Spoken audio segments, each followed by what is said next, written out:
우리 오늘 본문 말씀을 좀 우리가 이해하기 위해서 오늘 본문과 함께 참고하여서 좀 봤으면 하는 본문이 있습니다. 거기가 어디냐면 로마서 3장 9절로 12절까지 그리고 19절, 20절 말씀입니다. 우리 같이 한 목소리로 한번 같이 읽도록 하겠습니다. 그러면 어떠하냐? 우리는 나으냐? 결코 아니라. 유대인이나 헬라인이나 다 죄 아래 있다고 우리가 이미 선언하였느니라. 기록된 바 의인은 하나도 없나니 하나도 없으며 깨닫는 자도 없고 하나님을 찾는 자도 없고 다 치우쳐 함께 무익하게 되고 선을 행하는 자는 없나니 하나도 없도다. 19절입니다. 우리가 알거니와 무릇 율법이 말하는 바는 율법 아래 있는 자들에게 말하는 것이니 이는 모든 입을 막고 온 세상으로 하나님의 심판 아래 있게 하려 함이라. 그러므로 율법의 행위로 그의 앞에서 의롭다 하심을 얻을 육체가 없나니 율법으로는 죄를 깨달음이니라. 바울 사도가 갈라디아 교회로 보낸 이 갈라디아서를 통해서 바울 사도가 이야기하려고 하는 바는 분명합니다. 거짓된 복음, 잘못된 복음으로부터 벗어나서 처음에 내가 그들에게 알려주었던 그 참된 복음, 예수 그리스도의 복음으로 다시 교회가 회복되기를 바란다 하는 겁니다. 십자가에 주님께서 밝히 보이거늘 너희가 어찌하여서 이제 은혜로 시작하였던 너희가 육체로 마감하려 하느냐 하는 그 경고와 함께 바울 사도가 십자가에 달린 그리스도를 생각하라. 십자가에 달린 그리스도로 인해서 그대들이 은혜로 구원을 받았는데 어찌 육체의 행위를 통해서 율법으로 다시 돌아감을 통해서 너희들이 육체로 마감하려고 하느냐 하는 것이 바울 사도의 갈라디아 교회를 향한 염려였고 걱정이었습니다. 그래서 바울 사도가 십자가에 달리신 그 그리스도를 좀 잘 바라보고 그들이 어떻게 구원을 받았는지를 생각하라 하는 그런 권면의 말을 했었습니다. 오늘 본문의 말씀이 그 본문에 이어져서 나오는 말씀인데요. 함께 읽은 로마서 3장의 말씀을 비교하여 보면 우리가 이런 생각을 하게 됩니다. 율법을 피할 길이 없다는 거죠. 율법을 피할 길이 없다 하는 사실이 율법을 피할 길이 없다는 것이 인간에게 주어진 상황이라는 거예요. 이것이 로마서 3장의 말씀 그리고 오늘 본문의 말씀 속에서 저희가 확인할 수 있는 겁니다. 하나님께서 법을 만드셨고 율법 아래 인간을 두셨습니다. 이 법을 떠나서 살 수 있는 길이 주어지지 않았어요. 그래서 율법을 행함으로 하나님께서 복을 얻게 하시고 또 율법을 행하지 않음을 통해서 진노와 저주 가운데 있게 하시는 이 법을 하나님께서 주셨습니다. 그래서 복이냐 아니면 저주냐 하는 이 둘 중에 하나의 선택밖에 우리 인생들에게 주어져 있지 않다는 것을 성경이 말씀하고 있습니다. 우리가 신명기 27장과 28장을 참고해 보면 모세가 이스라엘 백성들이 이제 가나안 땅에 들어갔을 때에 율법을 행할 것을 누누이 강조하면서 재차 강조하면서 율법을 행할 때에 하나님께서 복을 주실 것이라는 것을 강조하여 말하고요. 또 율법을 행하지 않았을 경우에 받게 될 하나님의 진노와 저주에 대한 선언을 하는 것을 우리가 신명기 27장과 28장에서 확인하여 볼 수 있습니다. 둘 중에 하나밖에 없다는 겁니다. 중간에 회색지대가 없다는 거예요.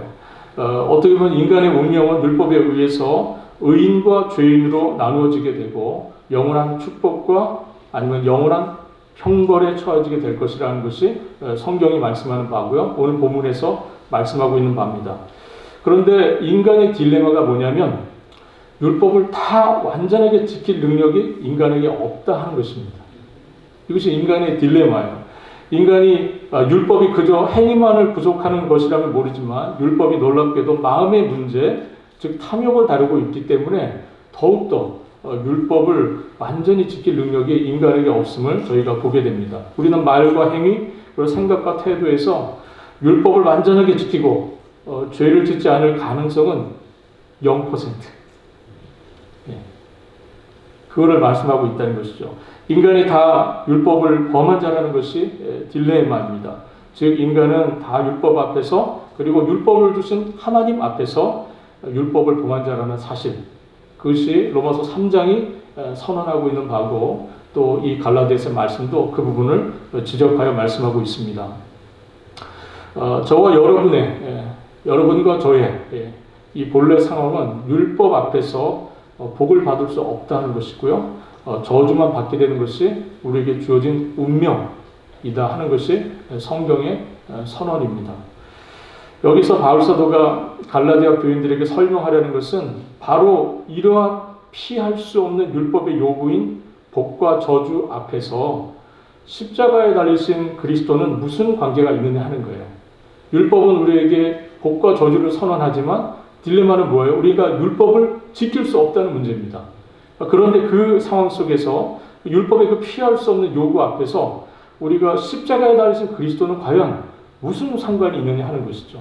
그것을 사도 바울이 오늘 본문에서 설명을 하고 있습니다. 우리가 구원을 받기 위해서 선결해야 될 조건은 무엇이냐면 율법의 순종을 통해서 주어지는 축복을 받는 것, 그리고 율법의 불순종함으로써 얻게 될 율법의 저주를 해결해야 된다는 거예요. 우리에게는 율법을 지킴으로 얻는 축복이 필요합니다. 그러나 반대로 우리가 율법을 지키지 않을 때 생길 수 있는 저주 문제는 어떻게 됩니까? 피해야 되죠. 이것이 바로 우리의 숙제입니다. 바울 사도는 오늘 본문에서 이 두 가지를 설명하고 있고요. 한마디로 구원이라는 것은 무엇입니까? 하나님의 복을 받고 하나님의 저주는 피하는 것.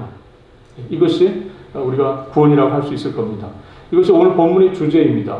어떻게 하면 우리에게 하나님께서 예비하신 축복에 참여하고 어떻게 하면 우리가 하나님께서 지키지 않을 경우, 율법을 지키지 않을 경우에 주어지게 된 그 저주를 우리가 피해갈 수 있느냐 하는 것이죠.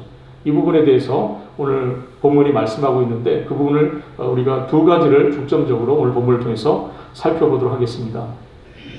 먼저 결론적으로 말씀을 드리면 율법이 선포하는 복은 율법을 지킴으로써 얻은 게 아니라는 겁니다. 율법을 지키면 복을 받는다고 선언하였지만 사실 율법을 우리가 지킬 수 있습니까?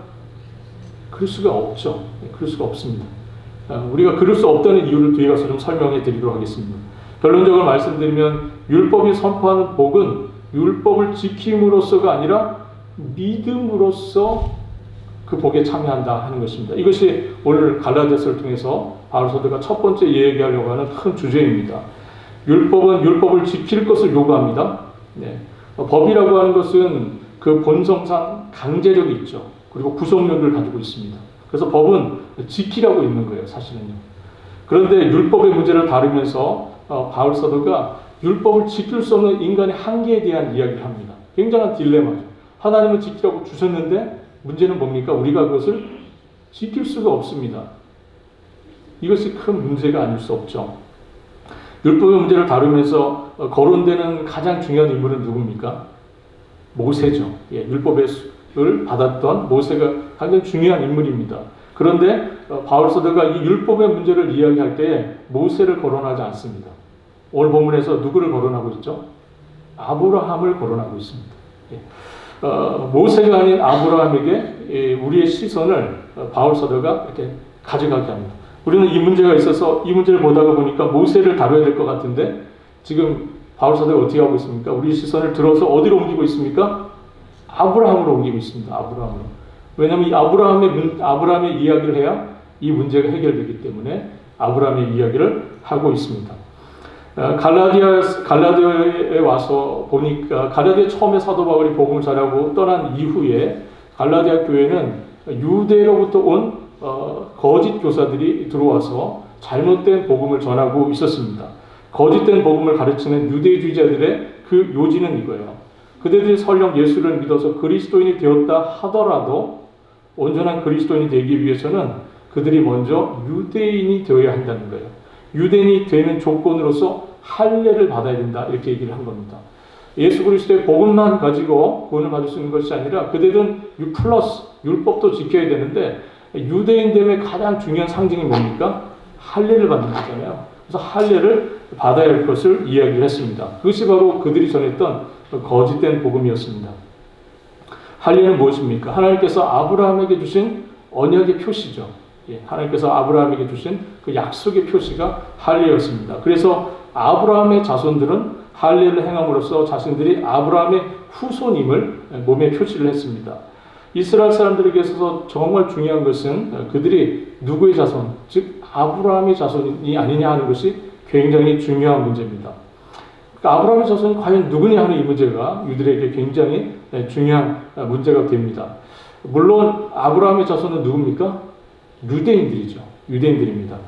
그들의 이 주장을 따라서 바울 사도가 오늘 본문에서 그렇다면 과연 누가 참 유대인의 아브라함의 자손이냐 하는 문제를 묻고 있습니다. 바울 사도가 먼저 오늘 본문 6절에서 창세기 15장 6절 말씀을 인용합니다. 창세기 15장 6절 말씀을 인용하여서 6절에서 말을 합니다. 6절 한번 같이 읽어보도록 하겠습니다. 아브라함이 하나님을 믿음에 그것을 그에게 의로 정하셨다함과 같으니라. 이 6절 말씀은 아브라함이 하나님을 믿음에 그것을 그에게 의로 정하셨다. 이것은 창세기에 나오는 말씀이죠. 창세기 15장 6절에 나오는 말씀입니다. 이 말씀은 사도 바울이 갈라디아 교회에 보낸 이 편지, 갈라디아서에서 가장 중요하게 다루는 문제, 즉 이신칭의가 무슨 뜻이죠? 이신칭의 들어보셨죠? 뜻이 뭡니까? 이신, 믿음으로써 칭의, 의롭다함을 얻는다. 그런 겁니다. 그래서 이 이신칭의 교리에 아주 중요한 근거가 되는 말씀이 이 창세기 15장 6절 말씀, 즉 오늘 보면 6절에서 인용된 말씀입니다. 하나님은 아브라함이 하나님을 믿는 그 믿음을 보시고 아브라함을 의롭다고 해주셨다는 거예요. 아브라함이 보니까 하나님을 믿어요. 그래서 하나님께서 아브라함의 그 믿음을 보시고 아브라함을 뭐라고 불렀다고요? 의롭다 이렇게 불러주셨다는 겁니다. 이것이 창세기 15장 6절에 나오는 말씀입니다. 믿음으로 의롭다고 하시는 것은 아브라함을 위한 하나님의 계획이었습니다. 물론 아브라함의 자손이 누구인가라는 질문에 대한 대답은 명백합니다. 육신적으로는 유대인들이 맞죠. 그러나 하나님께서 무슨 의도로 아브라함을 선택하셨는가? 하나님은 왜 아브라함을 선택하셨는가라고 생각한다면 이야기가 조금 달라질 수 있습니다. 유대인이 생각하듯이 하나님은 유대인을 선택하시고 구원하시고 그들에게 복을 주시고 그렇게 하려고 유대인을 선택하셨고 또 유대인 이외의 이방인들은 저주를 내리시기 위해서 하나님께서 아브라함을 선택하셨다고 유대인들 생각했습니다. 유대인들은 저주의 대상이었어요. 그러나 하나님의 선택은 그렇지 않았다는 것이죠. 7절 말씀을 보면서 사도 바울이 그 15장, 창세기 15장 6절의 말씀에 근거한 답을 줍니다. 그것은 뭡니까? 그런즉 믿음으로 말미암은 자들은 아브라함의 자손인 줄 알지어다. 그런즉 앞에 6절에 뭐라고 그랬습니까? 아브라함이 하나님을 믿음에 그것을 그에게 의로 정하셨다는 것 같으니라. 그런즉 믿음으로 말미암은 자들은 아브라함의 자손인 줄 알지어다. 바울 사도가 지금 이 5절의 말씀을 이어서 6절로 그리고 7절로 이어지는 말씀 보면 그런즉 믿음으로 말미암은 자들은 아브라함의 자손이다 이렇게 말씀을 하고 있어요. 즉 믿음으로 말미암은 자들이 누구라는 겁니까? 아브라함의 자손이다. 아브라함의 자손은 믿음으로 말미암은 자들이 아브라함의 자손이다 그렇게 말하고 있는 거예요. 하나님을 믿는 자는 그가 혈통적으로 유대인이든지 이방이든지 구분 없이 다 뭐라는 겁니까? 아브라함의 자손이다. 그렇게 말씀하고 있다는 것이죠. 이 말은 갈라디아 사람들이 아브라함이 가졌던 그 믿음을 가지고 있다면 갈라디아 사람들도 아브라함의 자손이다 하는 거예요. 갈라디아에는 물론 유대인도 있었겠지만 이 갈라디아 지방은 지금 어디에 있는 지역입니까? 유대에 있는 지역입니까? 갈라디아서는 지금의 지금의 툴키라고 부르는 그 소아시아 지방에 있는 지역이에요. 여기는 유대인들이 사는 동네가 아닙니다. 유대인들은 디아스포라 유대인이 조금 살고 대부분이 이방인들이 사는 지역입니다. 그곳에 세워져 있는 갈라디아 교회를 향해서 사도 바울이 누가 아브라함의 자손이냐 이 문제를 가지고 말할 때에 육신, 즉 혈통적 유대인이 아니고 아브라함의 후손이 아니고 누가 아브라함의 후손이라는 겁니까? 믿음으로 한 믿음 안에 있는 그대들이 바로 아브라함의 참된 자손이 된다 하는 것을 바울 사도가 말하고 있습니다. 이처럼 바울 사도가 율법 이야기를 하면서 모세가 아닌 아브라함의 이야기를 하는 이유가 있습니다. 이렇게 믿음으로 의롭다고 하시는 것이 처음부터 즉 믿음으로써 의롭다 즉 믿음으로써 아브라함의 자손이 되고 믿음으로써 하나님의 백성이 되는 이것이 하나님의 처음부터의 계획이셨다는 거예요. 율법을 주신 그 당시의 이야기가 아니라 율법을 주시기 전 그 훨씬 이전에 누구 때부터요? 아브라함 때부터 하나님은 믿음으로 의인되는 것, 믿음으로 하나님의 백성이 되고 믿음으로 하나님의 자녀가 되는 그 일들을 미리 계획하고 계셨다 하는 그 이야기를 하고 있는 겁니다. 구약시대에는 행위로 구원을 얻고 신약시대에는 믿음으로 구원을 얻는다고 생각하는 사람도 있습니다. 그렇게 생각하는 분들이 혹시 계십니까? 저희 가운데? 구약시대에는 뭐라고요? 행위로 구원을 얻고 또 신약시대에는 믿음으로 구원을 얻는다 생각하는 사람들이 있습니다. 그것은 잘못 알고 있는 거죠. 성경이 그렇게 가르친 적이 없습니다. 8절 한번 같이 읽어보도록 하겠습니다. 8절 같이 읽습니다. 또 하나님이 이방을 믿음으로 말미암아 의로 정하실 것을 성경이 미리 알고 먼저 아브라함에게 복음을 전하되 모든 이방인이 너로 말미암아 복을 받으리라 하였느니라. 이 8절 하반절에 있는 모든 이방인이 너로 말미암아 복을 받으리라. 이 말씀, 모든 이방인이 너로 말미암아 복을 받으리라 하는 이 말씀은요, 이미 아브라함 때 하나님께서 무려 3번이나 이야기한 말씀입니다. 이 8절 하반절에 있는 말씀은 창세기 12장 3절과 그 다음에 18장 18절 그리고 창세기 22장 18절에 3번이나 반복된 말씀이에요. 이 말씀은 뭡니까? 이방인들이 즉 너는 누굽니까? 아브라함이죠. 아브라함을 말미암아 복을 받으리라. 아브라함아 이방 민족들이 너로 말미암아 복을 받으리라 하는 이 말씀을 주님께서 무려 그의 생애 동안에 3번에 걸쳐서 구체적으로 말씀하셨다는 겁니다. 12장 3절에서는 땅의 모든 족속이 너로 말미암아 복을 얻으리라 이렇게 말씀하셨고요. 창세기 18장 18절에서는 천하 만민은 그로 말미암아 복을 받게 될 것이 아니냐 이렇게 말씀하였고 창세기 22장 18절에서는 천하 만민이 복을 받으리니 이렇게 말씀했습니다. 하나님께서 이방인을 믿음으로 말미암아 의롭다게 하실 것을 미리 처음부터 정하셨다는 것입니다. 하나님께서는 아브라함에게 복음을 전해주셨는데 그 복음의 내용이 뭡니까? 모든 이방인 너로 인하여 복을 얻을 것이라 하는 이 복음을 하나님께서 아브라함에게 처음부터 전해주셨습니다. 즉 하나님께서 아브라함을 선택하신 것은 단순히 혈통적인 그 후손들, 유대인들만 구하려고 하시는 것이 아니라 하나님께서 이 아브라함을 선택하신 이유는 아브라함을 통해서 어떤 일을 하시려고요? 이방을 구원하시려고 하나님께서 아브라함을 처음부터 선택하신 목적이 거기에 있었다 하는 겁니다. 그들의 조상인 아브라함이 율법을 행함으로 의롭다함을 얻은 것이 아니라 단순히 하나님을 믿는 그 믿음으로 의롭다함을 얻었다면 아브라함의 자손들도 마땅히 같은 방식으로 하나님으로부터 의롭다함을 얻어야 할 것이 마땅하죠. 아브라함도 그렇게 의롭다함을 얻었다면 하나님 앞에서 아브라함의 후손들은 어떻게 됩니까?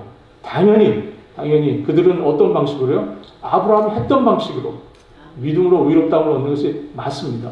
그런데 율법을 받고 율법 가운데 생활하는 중에 유대인들은 어떻게 생각하게 됐어요? 의롭다 하심을 믿음으로 얻는 것이 아니라 의롭다 하심을 율법을 행함으로 얻으려고 자꾸 그렇게 문제가 되기 시작했습니다. 그래서 바울서는 이 첫 번째 문제, 아브라함의 참 자손이 누구인가라는 문제에 대한 결론을 9절에서 이야기합니다. 9절 말씀 한번 같이 읽어보도록 하겠습니다. 그러므로 믿음으로 말미암는 자는 믿음이 있는 아브라함과 함께 복을 받느니라. 그러므로라는 뜻이 뭐죠? 결과적으로 그래서 결론적인 이야기를 한다는 겁니다. 뭡니까? 믿음으로 말미암은 자, 즉 믿음 안에 있는 자는 믿음이 있는 아브라함과 함께 무엇을 받느니라? 복을 받느니라. 즉 구원을 얻느니라. 이렇게 말씀을 해주고 있습니다. 아브라함은 하나님의 복음을 듣던 때부터 시작을 해서 그의 생애 전체에 걸쳐서 하나님께 대한 신뢰, 즉 그의 믿음을 주님 앞에 보여드렸습니다. 특별히 그의 생애에 있어서 아브라함의 생애에 있어서 가장 최고의 절정, 여러분들 언제라고 생각하십니까? 아브라함의 생애에 있어서 가장 최고의 정점, 그의 신앙의 가장 정점 언제죠? 그렇죠. 이삭을 하나님께 드리는 그 순간일 거예요. 거기가 어디죠? 창세기 22장. 창세기 22장에 그 이야기가 나옵니다. 거기에 보면 아브라함의 믿음이 무엇인지 아주 구체적으로 나와 있습니다. 그가 가졌던 그 믿음, 그때 그가 가졌던 그 믿음은 오늘날 여러분과 저희가 가지고 있는 믿음과 동일한 믿음입니다. 동일한 믿음. 아브라함이 아들 이삭을 데리고 번제로 바치라는 하나님의 명령을 듣고 순종을 합니다.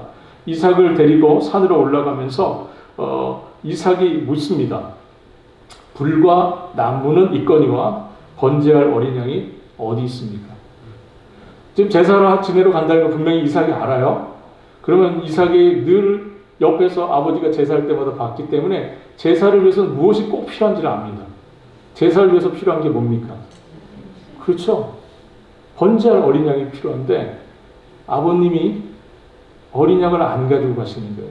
제사 드리러 간다고 하시면서 불은 준비가 되었는데 번제 태울 불은 준비가 되었는데 어린 양을 준비하지 않은 겁니다. 그것을 보고 이삭이 물은 겁니다. 그러자 아브라함이 뭐라고 대답합니까? 번제할 어린 양은 하나님이 자기를 위하여 친히 준비하시리라. 번제할 어린 양은 하나님이 자기를 위하여 친히 준비하시리라. 아브라함은 자기 아들을 대속할, 자기 아들 이삭을 대속할 어린 양, 즉 대속할 구주를 하나님께서 준비하시고 그를 죽이실 것을 믿었다는 거예요. 그는 대속을 믿었습니다. 그는 대속의 죽음이 이 가운데서 일어나게 될 것이라는 것. 자기 아이들을 살리기 위한 하나님께서 예비하신 어린 양, 그 어린 양이 죽음으로 자기 아들을 살리게 하실 그 어린 양을 하나님께서 친히 준비하실 것이라는 그 대속의 믿음, 그 확신을 아브라함이 갖고 있음을 저희가 알 수 있습니다. 뿐만 아니라 아브라함은 부활을 믿었어요. 산 어기로 함께 가던 사원들이 올라가다가 같이 사원들 갔죠. 가는 도중에 산 어기에 그들을 둡니다. 두면서 아브라함이 창세기 22장 5절에서 이렇게 얘기합니다. 내가 아이와 함께 저기 가서 예배하고 우리가 너희에게로 돌아오리라. 이해가 되십니까? 네. 지금 아브라함이 뭐라고 말하고 있어요? 내가 아이와 함께 저기 가서 예배하고, 하나님 지금 뭐라고 그랬었죠? 이삭을 번제로 바치라고 했어요. 그래서 아브라함이 지금 이삭과 따로 움직이는 중입니다. 사원들을 두었어요. 그런데 사원들에게 지금 뭐라고 얘기합니까? 내가 아이와 함께 저기 가서 예배하고 뭐라고요? 우리가 너희에게로 돌아오리라. 이 얘기가 뭡니까? 우리는 누구를 얘기하는 겁니까 도대체? 그렇죠? 아브라함은 지금 하나님의 명령을 따라서 이삭을 번제로 바치라는 말씀을 듣고 가는 거예요. 그러면 지금 하나님은 누구를 번제로 삼으라는 겁니까? 그렇죠. 이삭을 번제로 삼으라는. 근데 아브라함의 믿음 속에 지금 뭐가 있어요? 하나님께서 이 아이를 살리실 어린 양을 준비하실 것이고 이 아이는 살아서 나와 함께 돌아오게 될 것이라는 확신이 있는 겁니다. 그래서 우리가라는 표현을 썼어요. 여러분, 우리가 지금 갖고 있는 개역개정 성경에서 우리가 너희에게로 돌아오리라 이렇게 번역을 하였지만, 여러분 혹시 예전 개역성경 갖고 계신 분들 계십니까? 개역성경. 개역성경 갖고 계신 분들은 이렇게 구문이 되어 있을 거예요. 경배하고 너희에게 돌아오리라. 복수로 안 되어 있어요. 그런데 원래 이 돌아오리라는 히브리 단어는요, 복수로 되어 있는 단어입니다. 히브리 말이 재밌는 것은 동사에 단수, 복수 이런 수가 포함이 되어 있어요. 우리말은 돌아오리라 그러면 이게 한 명이 돌아올 건지 두 명이 돌아올 건지 세 명이 돌아올 건지 잘 모르잖아요. 그런데 히브리 말은 이게 단수인지 복수인지가 표시가 되어 있습니다. 동사에 복수로 되어 있어요. 그래서 개역개정으로 넘어오면서 이 번역에 우리가라는 단어를 친절하게 번역하여 넣어줬습니다. 그래서 우리가 딱 보면 이 아브라함이 지금 무슨 믿음을 갖고 있는 거예요? 부활의 믿음을 갖고 있구나 하는 것을 저희가 이걸 딱 읽으면서 느낄 수가 있습니다. 아브라함의 믿음은 우리와 본질상 다르지 않아요. 아브라함이 갖고 있었던 믿음은 대속을 믿는 믿음이고요. 그렇죠? 우리의 죄를 대속해서 그리스도께서 죽으시는 대속의 믿음을 갖고 있었고, 또한 무슨 믿음을 갖고 있었습니까? 부활할 것에 대한 믿음을 아브라함이 분명히 갖고 있음을 우리가 이 창세기 22장에 있는 사건을 통해서 우리가 확인할 수 있습니다. 그런데 차이가 있습니다. 우리는 예수 그리스도께서 십자가에 죽으시고 부활하신 후에 우리가 살고 있는 것이고, 아브라함은 예수 그리스도의 십자가 사건을 기준으로 해서 그 이전에 살았던 사람입니다. 그러나 십자가의 사건을 두고 아브라함의 믿음과 오늘날 십자가 이후에 우리의 믿음이 동일한 믿음이고 같은 믿음임을 성경이 우리에게 말씀을 하고 있습니다. 그래서 9절에서 바울 사도가 이렇게 얘기하는 겁니다. 그러므로 믿음으로 말미암은 자는 믿음이 있는 아브라함과 함께 복을 받느니라. 즉 구원을 받느니라. 이렇게 말씀하고 있습니다. 우리가 율법이 선포하는 복을 받는 것은, 여러분, 우리가 율법이 선언한 복을 참여하는 것은 우리가 할례를 행하거나 율법을 지킴으로써가 아니라 결국 뭐로 복에 참여하는 겁니까? 믿음으로 복에 참여하는 것임을 오늘 성경이 말씀을 해주고 있습니다. 여기서 우리가 한 가지 또 해결해야 될 문제가 있습니다. 아까 율법은 지키면 뭐가 있다고요? 축복을 받지만 지키지 않으면 저주를 받는다 그랬죠. 예. 율법 아래에 있는 우리가 율법을 지키지 않기 때문에 우리에게는 어떤 문제가 발생됐습니까? 저주를 받는 문제가 발생됐습니다. 그 저주와 관련된 문제를 바울서도가 오늘 본문에서 또 다루고 있습니다. 저주는 율법이 가져오는 아주 피할 수 없는 문제예요. 예수님 당시에 율법을 범한 자들에게 주어지는 형벌이 있었는데 그 형벌 중에 하나가 40에 하나를 감한 매를 때리는 겁니다.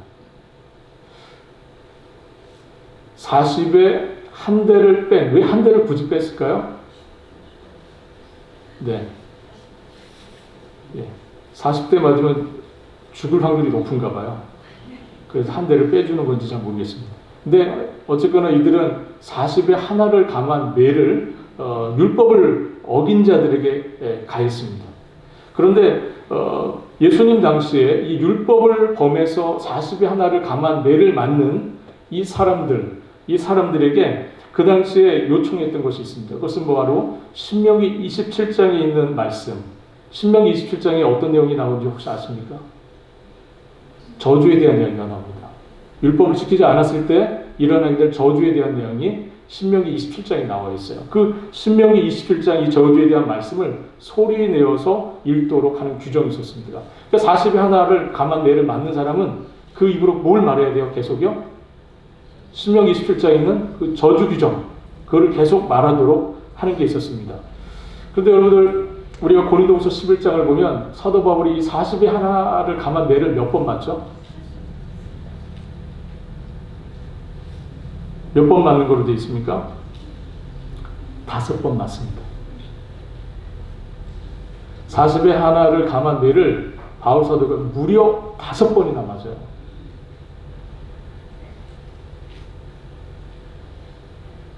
바울은요, 율법의 저주가, 율법을 지키지 않았을 때 저주를 받는다는 이것이 얼마나 힘들고 고생스럽고 어려운 것인지를 그는 몸으로 느꼈던 사람입니다. 여러분도 40에 하나 감한 매를 5번 맞으신 분 계십니까? 그렇게 얇은 회초리를 때리는 거 아닙니다. 이거는요, 한 번 맞으면 거의 죽을 것 같은 신음소리가 나오는 그런 매입니다. 이런 매를 바울 사도가 40에 하나 감한 매를 무려 5번이나 맞았다는 거죠. 여러분, 바울은 율법을 지키지 않았을 때 받게 되는 그 저주가 뭔지를 너무나 뼈저리게 느낀 사람입니다. 몸으로 맞는 것만큼 확실하게 체험하는 게 없겠죠. 바울은 그것을 체험했던 사람입니다. 10절이 바로 그거를 얘기하는 겁니다. 10절 말씀 한번 같이 읽어보도록 하겠습니다. 10절, 무릇 율법 행위에 속한 자들은 저주 아래에 있나니 기록된 바 누구든지 율법책에 기록된 대로 모든 일을 항상 행하지 아니하는 자는 저주 아래에 있는 자라 하였습니다. 무릇 율법 행위에 속한 자들은 저주 아래에 있나니. 이 말씀 앞서 말씀드린 것처럼 신명기 27장 26절의 말씀 인용한 겁니다. 율법 행위에 속한 자는 율법을 지킴으로써 그 행위에 의존되어 있는 사람들입니다. 이 구절을 통해서 바울 사도는 율법의 행위에 의존해 있는 사람들이 왜 율법의 저주 아래에 놓이게 되었는가 하는 그 이유를 말하는 거예요. 왜 그렇습니까? 율법은 10개가 있어요. 근데 9개를 열심히 지켰습니다. 근데 안타깝게도 하나를 못 지켰어요. 그렇게 되면 율법은 뭐라고 규정합니까? 그대는 그래도 9개를 지켰으니까 율법을 지킨 자 이럽니까? 그렇지 않습니다. 율법은 그대가 하나를 어겼기 때문에 율법을 범한 자 이렇게 규정을 한다는 거예요. 이것이 율법입니다. 왜 그렇습니까? 율법은 아주 완전한 기준을 요구합니다. 왜 그렇습니까? 하나님이 완전하시기 때문에. 율법은 완전한 기준을 요구해요. 퍼펙트하기를 원합니다. 하나님이 거룩하신 것처럼 우리가 거룩하기를 원하세요. 그러므로 율법은 우리에게 완전하신, 완전히 공의로우신 하나님 성품을 우리에게 보여줍니다. 그렇기 때문에 우리가 그 완전하신 하나님을 우리가 닮을 수가 없고 우리가 따라갈 수가 없잖아요. 그러므로 율법을 지킬 수 없는 그 어려움에 빠지게 되고요. 단 하나라도 어겼을 경우에 율법을 범한 것이 되는 그런 안타까운 상황이 벌어진다는 것이죠. 이것은 모두가 하나님의 의로우신 성품에서 나오는 진노와 저주일 수밖에 없습니다. 여기 10절에서 숨겨져 있는 전제가 있습니다. 그것은 뭡니까? 모든 사람이 죄를 범하였음에 하나님의 영광에 이르지 못하게 되었다는 이 말씀입니다. 로마서 3장 23절에 있는 말씀이죠. 모든 사람이 죄를 범하였으며 우리가 서론 시작하면서 로마서 3장의 말씀을 저희가 같이 읽었습니다. 그 말씀을 통해서 우리가 아는 건 뭡니까? 모든 사람 다 율법 아래에 있고 율법 아래에서 우리가 그 하나님의 법을 로부터 우리가 완전히 지키지 못함으로 인해서 모두가 다 죄인 되었다. 그것은 유대인이나 이방인이나 다 가릴 것 없이 모두가 다 모든 사람이 죄를 범하였음에 하나님의 영광에 이르지 못하게 되었다. 그렇게 말씀하고 있는 겁니다. 사랑하는 성도 여러분, 많이 고단하시죠? 많이 고단하시죠? 이 늦은 저녁 시간에 모이셔서 낮에 일하시고 얼마나 고단하세요. 여러분, 그런데 이 율법이 이야기하는 바가 뭡니까? 율법은 우리 모두가 다 율법의 저주 아래 있는 자들이라는 것을 우리에게 말씀하고 있다는 겁니다.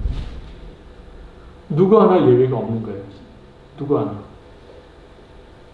조금 나아 보이는 사람이라 할지라도 그 사람 역시 율법 아래서는 다 저주받을 자입니다. 누구도 한 사람도 예외가 없어요. 그 부분을 오늘 주님께서 말씀하고 있습니다.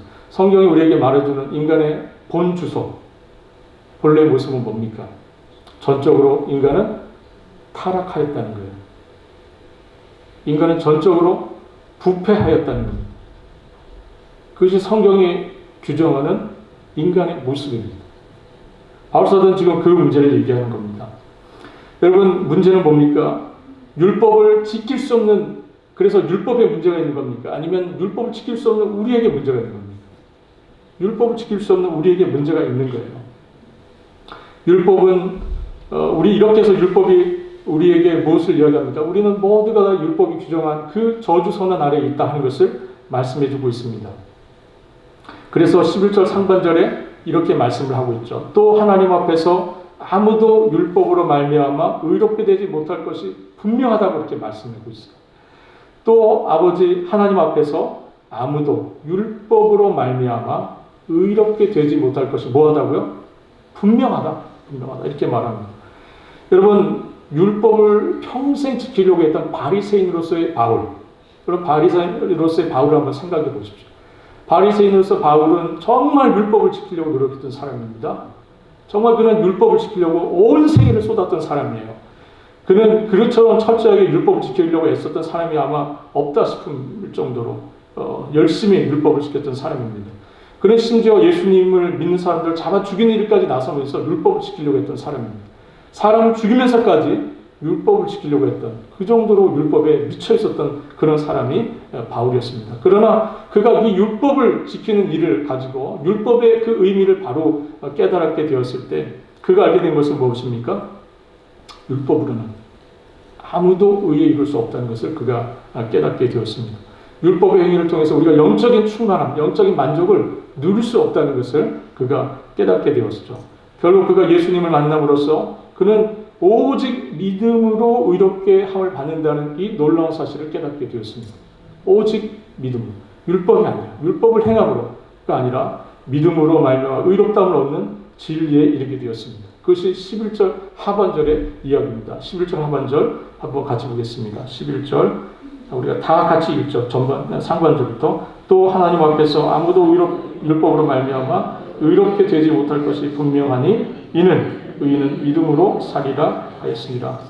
의인은 믿음으로 말미암아 살리라 하였습니다. 이것은 하박국에 있는 말씀을 인용한 겁니다. 오늘 이 본문이 여러분들 굉장히 어려운 이유가 있습니다. 그것은 뭐냐면 바울스가 너무나 많은 구약 본문을 인용하고 있기 때문에 그래요. 그러면 읽을 때마다 한 절 한 절마다 바울 사도가 구약의 본문들을 계속 인용하고 있습니다. 여러분들 그래서 구약 성경을 열심히 충분히 읽어서 이해를 못하시면 이 본문을 이해하기가 너무 어려운 거예요. 예, 오늘 본문이 굉장히 힘들고 어려운 부분을 우리가 보고 있는 부분이기도 합니다. 하박국 2장 4절의 말씀을 바울 사도가 여기서 인용하면서 결국 뭘 깨닫게 된 겁니까? 결국 우리가 의롭게 되는 것은 율법이 아니라 결국 뭐라는 겁니까? 믿음으로 의롭다함을 얻는다 하는 이 진리에 깨닫게 됩니다. 믿음과 행위는 서로 다른 원리에 따라서 작용하죠. 서로 배타적입니다. 섞일 수가 없습니다. 그래서 12절에 이렇게 얘기합니다. 바울은 율법은 믿음에서 난 것이 아니라고 말하죠. 뭐라고요? 율법은 믿음에서 난 것이 아니다. 서로 완전 다르다는 거예요. 본질적으로 다르다. 배타적이다 하는 겁니다. 율법을 행하는 자는 그 가운데서 살리라 하였느니라. 이것도 역시 레위기 18장 5절의 말씀을 인용한 건데요. 율법을 행하는 자는 그 가운데서 살리라. 우리가 율법을 완전히 지킬 수 있으면, 완전히 지킬 수 있으면 그 사람은 의로운 사람이 될 겁니다. 그가 만약에 율법을 완전히 지킬 수만 있다면 그 사람은 의로운 사람입니다. 그러나 그럴 수 없다면, 그럴 수 없기 때문에 그는 의로운 자가 될 수 없는 것이죠.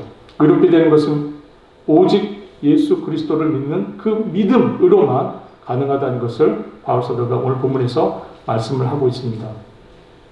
여러분, 여기서 이제 우리가 13절의 말씀을 좀 같이 한번 읽어보도록 하겠습니다. 13절 같이 읽습니다. 그리스도께서 우리를 위하여 저주를 받은 바 되사 율법의 저주에서 우리를 속량하셨으니 기록된 바 나무에 달린 자마다 저주 아래 있는 자라 하였습니다. 그리스도께서 우리를 위하여 저주를 받은 바 되사 율법의 저주에서 우리를 속량하셨으니 기록된 바 나무에 달린 자마다 저주 아래 있는 자라 하였습니다. 이 후반부에 인용된 말씀 역시 신명기에 있는 구약 신명기에 있는 말씀을 바울 사도가 또 인용한 겁니다. 이 인용을 통해서 이야기하려고 하는 바는 분명해요. 나무에 달린 자는 곧 뭐라는 거예요? 하나님의 저주를 받은 자라는 겁니다. 그런데 놀랍게도 누가 이 나무에 달렸습니까? 그렇죠. 우리 주님께서 나무로 된 십자가에 달리셨고요. 이 부분에서 많은 사도들, 주님의 제자들이 그 신명기의 말씀에 그 저주를 받은 자, 즉 율법의 저주 가운데 죽은 그 자가 바로 예수 그리스도라는 의미를 깨닫게 되었습니다. 그렇다면 예수님은 왜 하나님의 저주를 받아서 죽었습니까? 그에게 죄가 있었나요? 그에게 죄는 없었습니다. 그럼 그의 죽음은 어떤 의미입니까? 왜 그는 하나님의 저주를 받아서 십자가에 나무에 달려 죽었습니까? 그렇죠. 원래 율법의 저주 아래 있었던 저와 여러분, 그 율법의 저주로부터 우리를 구속하시고 구원하시기 위해서 예수께서 십자가에 달려 죽으셨다 하는 사실을 오늘 본문에서 밝히고 있는 겁니다. 그러므로 14절로 넘어갑니다. 14절 한번 같이 읽어보도록 하겠습니다. 이는 그리스도 예수 안에서 아브라함의 복이 이방인에게 미치게 하고 또 우리로 하여금 믿음으로 말미암아 성령의 약속을 받게 하려 함이라. 이 말씀을 통해서 바울 사도가 결론적으로 하고 싶은 이야기는 이겁니다. 그리스도 예수 안에서 아브라함의 복은 뭡니까? 믿음으로 말미암아 구원을 얻었던 그 복을 얘기하는 것이죠. 그 복이 누구에게요? 이방인에게 미치게 하고 또 우리로 하여금 믿음으로 말미암아 성령의 약속을 받게 하려 하심이라 이렇게 말씀하고 있습니다. 즉 이 말씀은 뭡니까? 아브라함의 복이 지금 누구에게로 이어진다는 겁니까? 이방인인 우리에게. 이방인인 갈라디아 교인들을 1차적으로 얘기하면서 사도 바울이 얘기하는 것은 오늘 여러분과 저를 위한 이 구원의 놀라운 역사가 예수 그리스도의 그 십자가의 대속, 그 죽음을 통해서 그가 저주를 받으시고 율법의 저주에서 죽으시는 그 대속의 죽음을 통해서 저와 여러분들에게 이 놀라운 역사가 이루어지게 되었다 하는 것을 말씀해 주고 있습니다.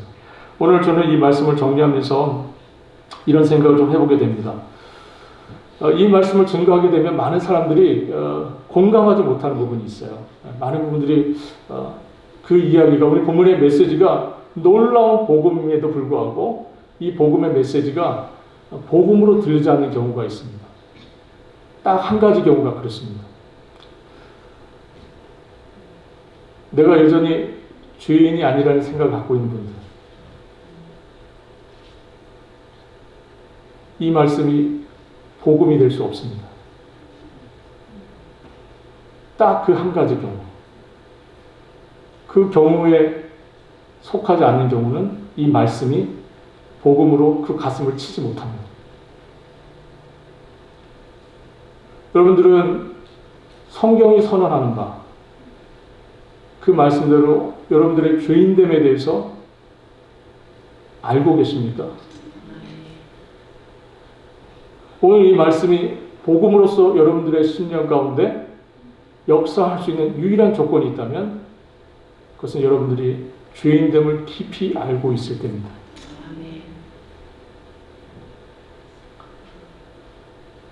나의 죄인됨을 깊이 인식하는 사람은 이 말씀이 뼈저린,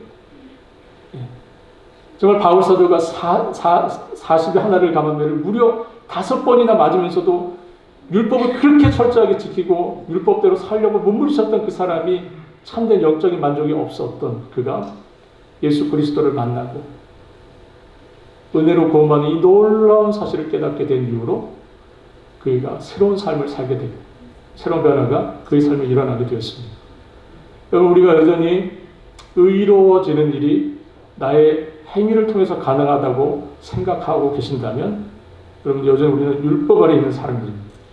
그러나 우리는 철저하게 바울 사도가 이 갈라디아서에서 얘기하는 것처럼 십자가에 달리신 그리스도가 밝히 보이거든 너희가 어찌하여 육체로 끝나려 하느냐. 이 안타까운 당부가 여러분들에게 이 갈라디아서를 읽어나가는 동안에 계속 있어지기를 바랍니다. 우리는 성령으로 은혜로 시작하여서 은혜로 마쳐야 될 사람들이고요. 믿음으로 시작해서 믿음으로 우리의 삶을 마감해야 될 사람들입니다. 우리가 믿음으로 시작하였는데 안타깝게도 육체로 마치는 일이 없기를 바랍니다. 우리가 은혜로 시작하였는데 어리석게도 육체로 우리의 마감을 끝을 맺는 일이 없기를 바랍니다. 우리는 은혜로 주님의 또 우리가 주님을 믿는 그 믿음으로 말미암아 의롭게 되었다는 이 놀라운 사실을 기억하실 수 있길 바랍니다. 그럼 우리가 그 십자가 달리신 주님을 늘 삶에서 묵상하시고 여러분들의 삶 속에서 늘 믿음으로 생각하시고 믿음으로 판단하시고 믿음으로 결정하시고 믿음으로 살아가시는 그런 은혜가 여러분들이 있기를 우리 주님의 이름으로 바라겠습니다. 기도하겠습니다.